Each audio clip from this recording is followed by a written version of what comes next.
I spent weeks preparing for Professor Bennett's notorious Biparty's 101 final presentation. Everyone knew she built her reputation on failing students who couldn't handle tough questions from the audience. My topic was digital printer barriers, safe, well-researched, perfectly cited. The presentation went flawlessly until the Q&A. A student asked how I managed anxiety while public speaking. Honestly, I feel completely whelmed right now, I answered, using my favorite word from an old movie. And not overwhelmed, just whelmed, that perfect middle state. Professor Bennett's face transformed instantly. Her pen dropped. The classroom went silent. Miss Reynolds, see me after class, she said icily. I rate my entire presentation in my mind.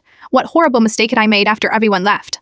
Professor Bennett closed the door. In my 20 years teaching, I've never had a student use that kind of language during a presentation, she said, her voice tight. Especially as a deliberate provocation. I stared at her blankly. What language don't play innocent you said you were feeling?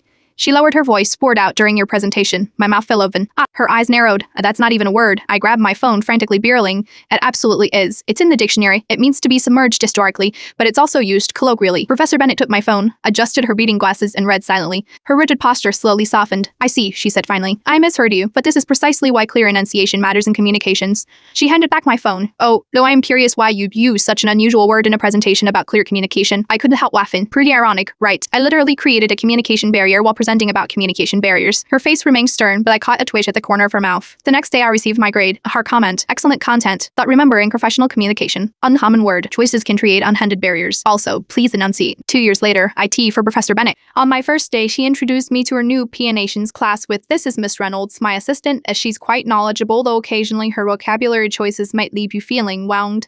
It became my inside joke, and now I start every semester warning students about word choice mishaps.